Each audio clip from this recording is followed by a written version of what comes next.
নমস্কার, এসিসিএন খবরে আপনাদের স্বাগত। আপনাদের সাথে আমি অন্তরা। বিস্তারিত খবরে যাবার আগে শুরুতেই হেডলাইন্স। বিজেপির প্রশিক্ষণ শিবিরের সামনে বোমা ছোড়ার অভিযোগ তৃণমূলের বিরুদ্ধে।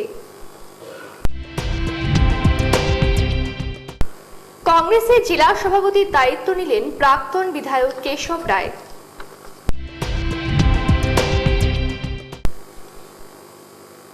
হাতে আর সময় নেই, শেষ মুহূর্তের ব্যস্ততা মৃৎশিল্পীদের। আসছে বিস্তারিত খবরে। বিজেপি দলের বুড়িরহাট 25 জেডপি মণ্ডলের প্রশিক্ষণ শিবিরের বাইরে বোমা ছোড়ার ঘটনাকে ঘিরে চাঞ্চল্য ছড়িয়ে পড়ল। এই ঘটনায় অভিযোগ উঠল তৃণমূলের বিরুদ্ধে। রবিবার দিনহাটা 2 ব্লকের বুড়িরহাট গ্রাম পঞ্চায়েতের বাসন্তীরহাট বাজারে এই ঘটনা ঘটে বলে জানা গিয়েছে। বিজেপির পক্ষ থেকে এই ঘটনায় তৃণমূল কংগ্রেসের বিরুদ্ধে অভিযোগ তোলা হলেও রাজ্যের শাসক দল তৃণমূলের পক্ষ থেকে অবশ্য এই ঘটনা নিয়ে বিজেপির অভ্যন্তরীণ কোন্দলের বহিঃপ্রকাশ বলে পাল্টা অভিযোগ আনা হয়। এদিন ঘটনার খবর পেয়েই সেখানে ছুটে যায় সাহেবগঞ্জ থানার পুলিশ ঘটনার তদন্ত শুরু করেছে। বিজেপির দলীয় সূত্রে জানা গিয়েছে, এদিন জেডপি 25 মণ্ডলের প্রশিক্ষণ শিবিরের আয়োজন করা হয় বাসন্তীরহাট বাজারে। সেখানে মণ্ডল সভাপতি বিনয় রায় সরকারের নেতৃত্বে এই প্রশিক্ষণ শিবিরের আয়োজন করা হয়। শিবিরে সংশ্লিষ্ট মণ্ডল কমিটির শতাধিক কর্মী সমর্থক সেখানে অংশ নেয়। কর্মীরা প্রশিক্ষণ কেন্দ্রের ভিতরে গেলে হঠাৎ বিকট আওয়াজে হুড়োহুড়ি শুরু হয়।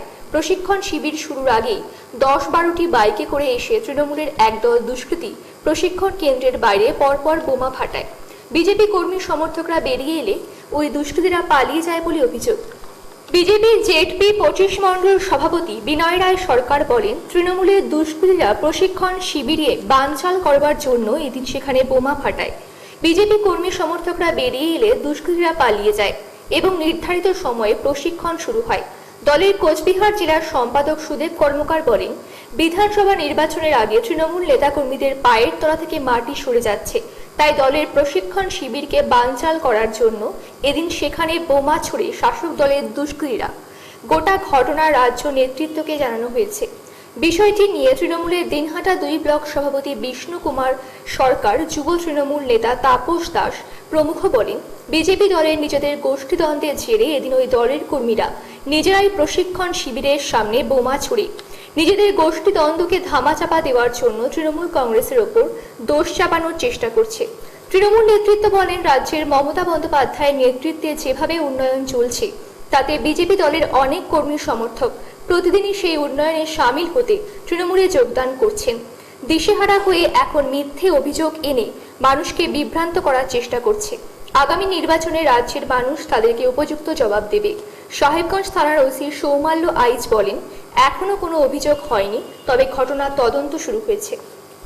প্রশান্ত সাহার সাথে সুমন মণ্ডলের রিপোর্ট, এসিসিএন খবর।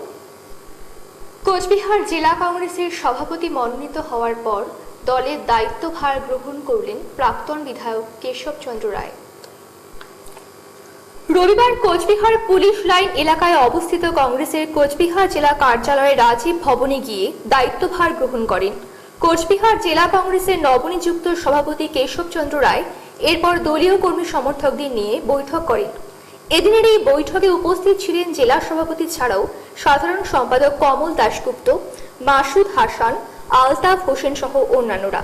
উল্লেখ্য, কোচবিহার জেলা কমিটির প্রাক্তন সভাপতি শ্যামল চৌধুরীর আকস্মিক প্রয়াণে এরপর থেকে এই পদটি শূন্য হয়। তারপরে দিন কয়েক আগে দলের রাজ্য নেতৃত্ব কোচবিহার জেলা কংগ্রেসের নবনিযুক্ত সভাপতি হিসেবে কেশব চন্দ্র রায়কে জেলা সভাপতি হিসেবে মনোনীত করে। এদিন জেলা কার্যালয়ে প্রবেশ করে তিনি শ্যামল চৌধুরীর প্রতিকৃতিতে পুষ্প প্রদান করেন এবং তারপর কোচবিহার জেলার বেশ কিছু কর্মী সমর্থকদের নিয়ে সভা করেন। পরবর্তীতে সাংবাদিক সম্মেলন করে তিনি জানান, প্রদেশ কংগ্রেস সভাপতি অধীর রঞ্জন চৌধুরীর নির্দেশ অনুসারে তিনি কোচবিহার জেলা কংগ্রেসের সভাপতি হিসেবে দায়িত্বভার গ্রহণ করলেন। আগামী বিধানসভা নির্বাচনকে পাখির চোখ করে যে সমস্ত ব্লক ও অঞ্চলের পদ শূন্য রয়েছে সেগুলোকে অবিলম্বে ভরিয়ে তোলাই তার প্রথম কাজ হবে বলে জানান তিনি। সেই সাথে বাম কংগ্রেস জোটকেও শক্তিশালী করে তুলতে এবং তৃণমূল ও বিজেপিকে হারাতে সকল স্তরের কর্মী সমর্থকদের নিয়ে তিনি সব রকমভাবে প্রচেষ্টা চালাবেন। হ্যাঁ, আজকে কিসের জন্য সাংবাদিক সম্মেলন? আজকে আমি কেশবচন্দ্র রায়,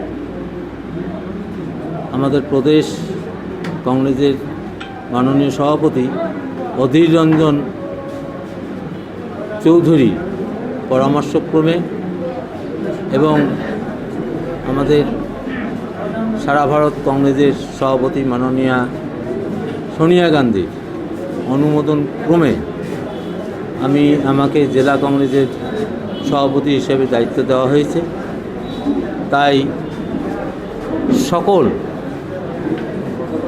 কর্মীদের আমি আহ্বান জানাইছিলাম যে আজকে প্রথম আমি জেলা কংগ্রেস অফিসে প্রবেশ করব এবং আপনারা যারা আসতে চান দয়া করে আসবেন। আর কিছু কর্মসূচি কালকে ভিডিও কনফারেন্সের মাধ্যমে অধীর চৌধুরী মহাশয় আমাদের জানিয়ে দিয়েছেন, সেগুলো আমাদের নেতৃত্বকে বা আমাদের কর্মীদের জানাবার জন্যই আজকে এই ডাকটা দেওয়া হয়েছে। দেবু বিশ্বাসের সাথে সুমন মণ্ডলের রিপোর্ট, ইসিসিএন খবর। এখন বিরতি, ফিরে আসছি বিরতির পর আরো খবর নিয়ে। আপনারা দেখতে থাকুন ইসিসিএন খবর। ফিরে এলাম বিরতির পর। সপ্তাহ দুয়েক আগেও পুজোর উদ্যোক্তারা ছোট করে পুজো করার সিদ্ধান্ত নিয়েছিলেন, কিন্তু পরবর্তীতে কোনো রকম বড় করে পুজো মণ্ডপ না হলেও বড় প্রতিমা দিয়ে পুজো করার উদ্যোগ নেন উদ্যোক্তারা।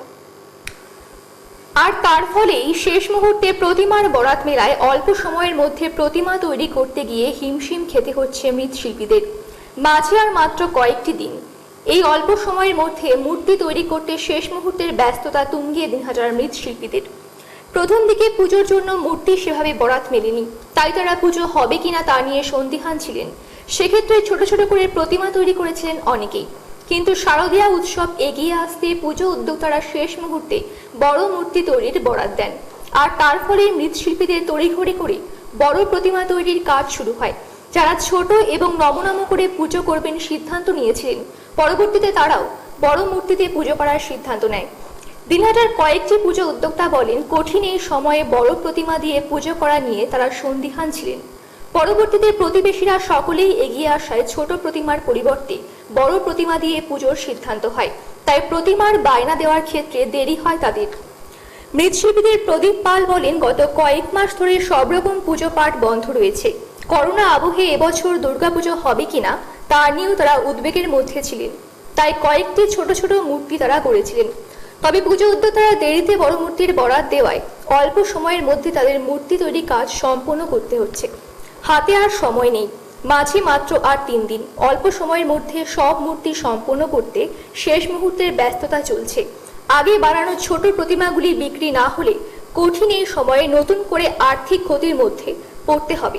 ঠাকুর বানানো হয়েছিল আগে, প্রথম থেকে বলা হচ্ছিল যে ছোট ঠাকুর পুজো হবে, বেশি বড় পুজো হবে না, একতলার মধ্যে ছোট পুজো হবে। কিন্তু এখন সবাই মোটামুটি যে পূজাটাই হবে দেখাশোনা হবে না, কোনো কিছু হবে না, প্রতিমাটা একটু বড় নেওয়া হোক বলছে। প্রতিমাগুলো সবাই একটু বড় নিচ্ছে, কিন্তু গ্রামের লোকে শহরে এসে অর্ডার দেয়। এবার সেইভাবে পূজার জাঁকজমক নাই জন্য ওরা গ্রাম থেকেই গ্রামে নিয়ে এসেছে কিছু ঠাকুর, শহরে আর আসেনি। এই জন্য আমাদের ছোটো প্রতিমা আগে যেইভাবে অর্ডার ছিল সেই হিসেবে আমরা ছোটো প্রতিমা অনেক তৈরি করছিলাম, কিন্তু এখন বাধ্যতামূলক ছোটো প্রতিমা আমাদের এক্সেস হয়ে যাচ্ছে, থেকে যাচ্ছে। সুশান্ত সাহার সাথে সুমন মণ্ডলের রিপোর্ট, ইসিসিএন খবর। রাজ্যের সেরা স্কুলের সম্মান পাওয়া দিনহাটা গোপালনগর হাই স্কুলের বিরুদ্ধে ক্লাস ঘর নির্মাণ নিয়ে ছাত্র ভর্তি নিয়ে দুর্নীতির অভিযোগের বিরুদ্ধে সরব হল স্কুল কর্তৃপক্ষ। স্থানীয় এলাকার বাসিন্দাদের অভিযোগ নিয়ে রবিবার স্কুলে জরুরি বৈঠক অনুষ্ঠিত হয়।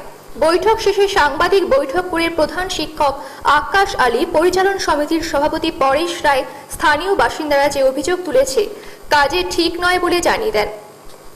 এদিনের এই বৈঠকে প্রধান শিক্ষক ও পরিচালন সমিতির সভাপতি ছাড়াও উপস্থিত ছিলেন শিক্ষক সত্যজিৎ কার্জি, জাকির হোসেন ছাড়াও পরিচালন সমিতির অন্যান্য সদস্যরা। প্রধান শিক্ষক আকাশ আলী বলেন, স্কুলে নতুন 4টি ক্লাস ঘর নির্মাণের কাজ শুরু হয়েছে। স্কুলে ছাত্র সংখ্যা প্রায় 2000। নতুন যে ঘর হচ্ছে তা তারা নিজেরা আলোচনা করে প্রশাসনের অনুমতি নিয়ে কিছুটা বড় করার সিদ্ধান্ত নেয়। সেই মতো কাজও শুরু হয়। বর্ধিত অংশের জন্য যে খরচ তা পুরনো একটি ঘরের বিভিন্ন জিনিস নতুন এই ঘরে ব্যবহার করা হচ্ছে। এর সাথে দুর্নীতির কোনো প্রশ্নই ওঠে না। বর্ধিত অংশ নির্মাণের জন্য অতিরিক্ত যে ব্যয় হচ্ছে, এটা পুরনো ঘরের কিছু জিনিস ব্যবহার করায় তাদের অনেকটাই সুবিধা হয়েছে। সেক্ষেত্রে সরকারি নির্দেশিকা এবং কর্তৃপক্ষকে জানিয়ে সব কাজ করা হচ্ছে। স্কুলে ক্লাস ঘর নির্মাণে যে দুর্নীতির অভিযোগ তোলা হয়েছে, তাতে স্কুলের সম্মান যেমন জড়িয়ে রয়েছে, তেমনি প্রধান শিক্ষক হিসেবে তার কাছেও সম্মানহানির ব্যাপার। স্কুলকে কালিমালিপ্ত করার চক্রান্ত বলেও উল্লেখ করেন। প্রধান শিক্ষক জানান, শনিবার স্থানীয় এলাকার বাসিন্দারা স্কুলে এসে বিক্ষোভ দেখানোর সময় তার ঘরে ঢুকে মোবাইল যেমন ভেঙে দেয়, তেমনি তাকেও মারার জন্য উদ্যত হয়। গোটা ঘটনা নিয়ে তারা পরিচালন সমিতির জরুরি বৈঠক করবেন। যেটা হয়েছে যে প্রধান শিক্ষক মহাশয় অফিসে ঢুকে সেখানে অশোভনীয় আচরণ করা এবং মোবাইল ফোন ভাঙা এবং পরে নির্মীয়মান কাজ ভেঙে দেওয়া, এটা কোনো নিন্দাই এর জন্য যথেষ্ট নয়। আর বিদ্যালয়ের যে কাজকর্ম হচ্ছে সবই পরিচালন সমিতির সিদ্ধান্ত, সংশ্লিষ্ট যে বাস্তুকার আছে তার নজরদারি এবং নির্মাণ সংস্থার দ্বারা কাজটা হচ্ছে স্পেসিফিকেশন অনুযায়ী। এক্ষেত্রে শুধু যেটা বলার সেটা হচ্ছে আমরা আমাদের প্ল্যানে যেটা ছিল ঘরটা 22 ফিট, এই 22 ফিট ঘরে আমাদের ছাত্রছাত্রীদের সংকুলন হবে না, কারণ ওখানে 50 জন ছাত্র বসতে পারে। তা সেখানে আমার এক একটা ক্লাসে ছাত্রছাত্রীর সংখ্যা 130 বা তার ঊর্ধ্ব, তাহলে মিনিমাম সেখানে 17 থেকে 18টা বেঞ্চ বসানো জরুরি। তাহলে সেটা যদি করতে হয় তাহলে ঘরটাকে আমাদের একটু বাড়াতেই হয়। এটা ছাত্রছাত্রীদের স্বার্থে, আমাদের ব্যক্তিগত কোনো প্রয়োজনে নয়। তা সেটা করতে গিয়ে পরিচালন সমিতি বসে, বাস্তুকার তাকেও ডেকে পাঠিয়ে একটা সর্বসম্মত সিদ্ধান্তের ভিত্তিতে বলা হয় যে আপনি 25 ফুট করবেন ঘর দুটো, যাতে 17-18 পেয়ার বেঞ্চ সেখানে আটে, ছাত্রছাত্রীদের জন্য সুবিধা হয়। ইসিসিএন খবর এখনকার মতন এ পর্যন্তই। আপনারা দেখতে থাকুন ইসিসিএন খবর, সবার মাঝে সবার সাথে।